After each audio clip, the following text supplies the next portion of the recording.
Hello there, Aries. My name is Isaac. Welcome to my channel. We're going to get into your reading for the month of September. Just going to give a sort of little overview of the themes that you may encounter. Now, my readings tend to be more focused around spiritual evolution and enlightenment and that kind of stuff, rather than, the typical soulmate, is my girlfriend coming back to me, my boyfriend, that kind of stuff. So, if you're looking for like a relationship reading, this might not be the video for you. But if you're interested in, spiritual progress, so to speak, or evolution or growth, then this might be for you. So let's go ahead and get into it.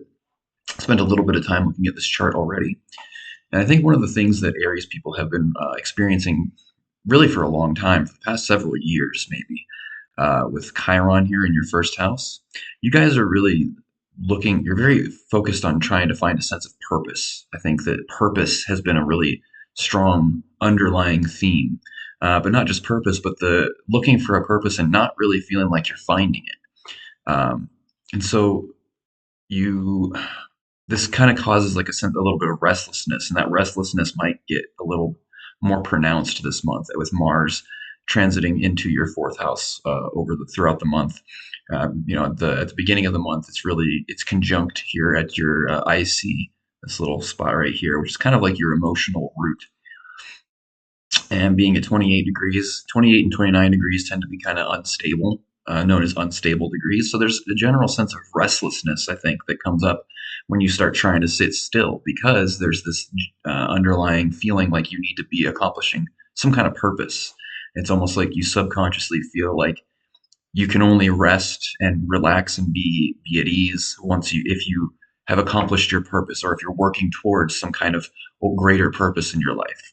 And I think you've already tried to do that through work and jobs, and you found that it didn't really work that well. It wasn't really fulfilling you the way that you think that, people can really often get this idea that your purpose and your career are the same thing, and they're not. Your career might be tied into it, perhaps, maybe not. But, excuse me. I think you've already kind of figured this out. You already know that work isn't going to be the thing that fulfills you. You might enjoy your job. In fact, there may be kind of a new chapter here starting out in your work life, with this new moon happening in your sixth house on the 2nd of September.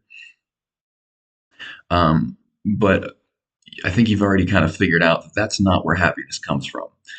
But there's still this unconscious urge to seek that sense of purpose. And I think now, this month, you might be feeling tempted to project that sense of that longing, that searching, onto relationships. This could be personal, like friends, but I think it has more to do with romantic relationships. Maybe you're really focused. Maybe now there's part of you that's trying to convince you that if you find the right partner, then that's going to help give you that sense of fulfillment, so that you can finally just be at ease with yourself and relax into the present moment. But unfortunately, that's not really how that works either. So you might be maybe even planning like some kind of grand gesture. This underlying sort of just edginess, frustration, when you try to sit still and relax. Um, it may be kind of driving you to think that, like I said before, relationships are where it's going to go. So you might be planning this grand gesture, because we have this. You can't really see it because there's such a big mess in the middle here with all these different aspects. Because I have all the different aspects turned on up here. You see the little lines in the middle of the chart. Those are aspects. Those are angles that are being made between the different planets and the asteroids and mathematical points and everything. So it's hard to see because it's a big mess there. But there is a grand trine happening right here between Uranus in your second house, Venus and Lilith here in your seventh house, and then Pluto up here in your 11th house. So a grand trine is when you have three uh, sextiles, or trines, sorry, not sextiles, trines. That's why it's called a grand trine. A trine is a triangle, like a 90-degree triangle in the chart. And it represents sort of an unimpeded flow of energy. It's like a circuit of energy that flows very strongly. Um, and this is kind of where this idea of like thinking that you, by making a grand gesture of love, maybe either through spending a lot of money, buying something big, asking your partner to move in with you, asking them to marry you when maybe it's not really time for that yet. This chart is really recommending that you don't go for that. Don't think that you need to make some massive grand gesture, make some big relationship step in order to feel happier, to feel better. That's a trick. That's your mind's playing a trick on you there. Your emotions are tricking you into taking this underlying feeling of this searching for purpose and projecting it out onto other things. Like it used to be work, now it's relationships. Later, it might be something else. But instead, um, the North Node here, which is kind of what represents the direction the universe is pushing you in. You might notice that Chiron and the North Node are both in the same spot.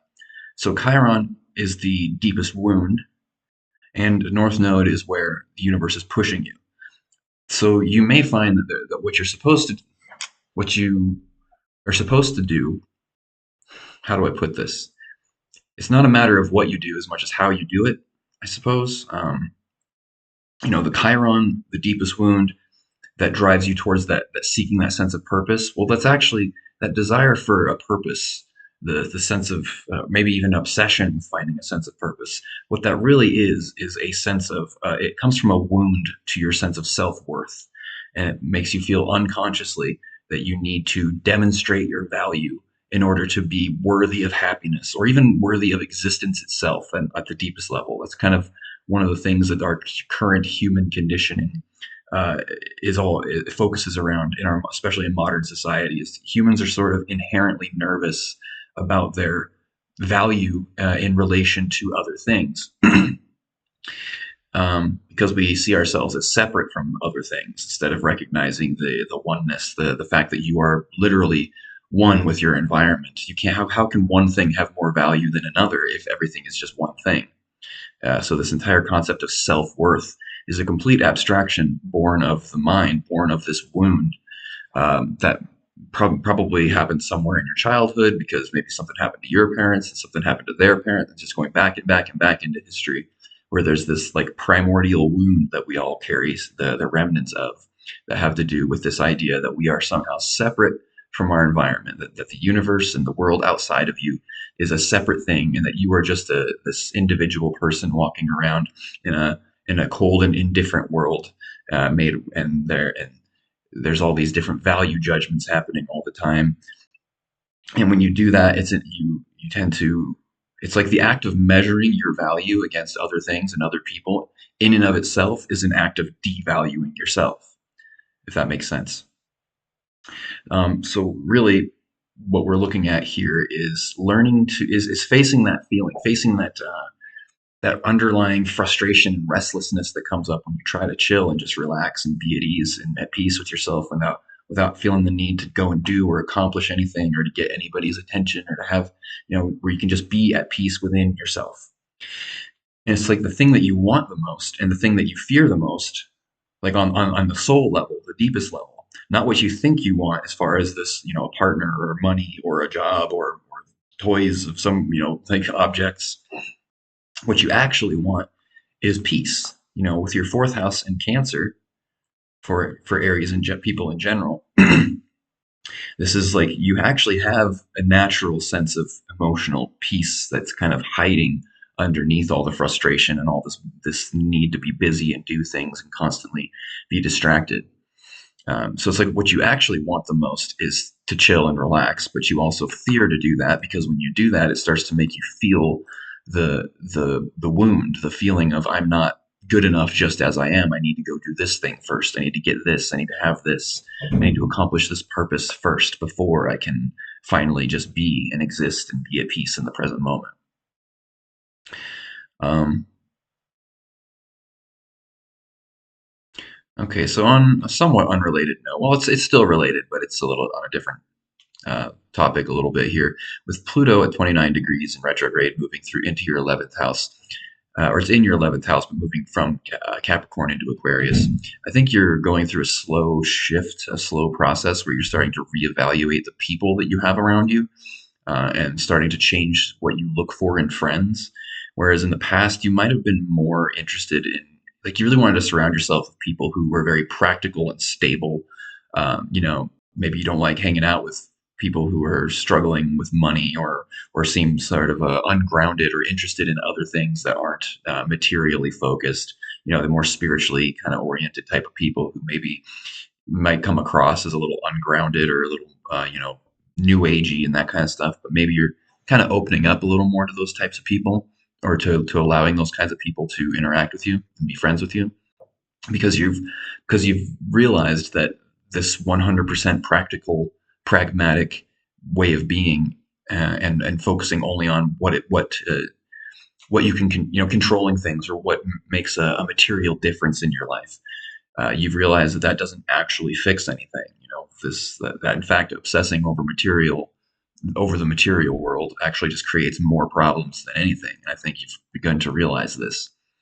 And so you're opening up to interacting with different types of people who maybe you might come across as a little strange or weird with your 11th house, or moving into the 11th house in Aquarius. Um, And so, also with Saturn in retrograde and Neptune in retrograde, both in your 12th house in Pisces, one of the challenges that you'll be facing here, and this isn't, I mean, we're going beyond just this month with this reading because this is the first round of readings I've done on this channel. So I'm kind of getting into some of the stuff where, like, that's been going on for several years based on these slower transits, as well as the sort of more presently apparent things. But anyways, Saturn, Neptune in retrograde, 12th house, Pisces. One of the challenges is learning to draw circles and boundaries around some things that seem kind of abstract and like nebulous. They're not really clearly defined, especially when it comes to emotions. It's like you're having to start to dig into your emotion, into your feelings, and find things that you feel but you can't quite describe, or maybe can't explain why you feel them, and then starting to figure out where these things are coming from. It's almost like learning to identify certain bits of trauma that maybe you've repressed or forgotten about. And that might go on for the next few months, until Saturn. Actually, I'm not entirely sure when Saturn retrograde stops. I haven't actually looked into that recently. So, uh, but that's okay. Whenever that does happen is probably when you'll start finding that things start to make a little more sense. You start to realize where some of these underlying feelings and urges come from that may have been driving you for a long time. But mainly, I would say this reading is kind of warning against making any major, huge, grand gestures towards anybody in a romantic way, basically. Right now, at least. Maybe later. But with Lilith here in the seventh house, conjunct your Venus in the seventh house, in Libra, no less. Um, that's really the Lilith kind of represents like the thing you crave, but when you go for it, it actually ultimately kind of makes things worse. It's like feeding into a toxic trait, or like a trauma based, or trauma motivated thing. So just try to watch out for that. If you're feeling like you want to make some kind of risky big gesture, like I said before, getting married to somebody too soon, asking them to move in with you, or making taking them on some expensive, extravagant vacation, or buying some really expensive gift because you really, really want this person to be like a fixture in your life, because you think on some level that that's going to bring you the satisfaction and stability, the inner stability that you're looking for. But what will actually end up happening instead is you might push that person away by freaking them out a little bit, by pushing things a little too far, too fast, going too big, and then that puts too much pressure on them, and they might even sense on some level that you're subconsciously doing this out of a sense of lack, instead of because out of a sense of love. It comes from a sense of thinking that this person's going to fulfill some aspect of you that you feel like is lacking. So just watch out for that. Avoid that if possible. Anyways, I do offer private readings. I do natal chart readings and tarot card readings, and whatever. I mean, I could do astrological forecasts as well if you're interested in those.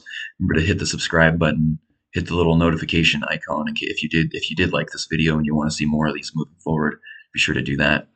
And that's all I've got for you for right now. So thanks for watching, and take care. Talk to you soon.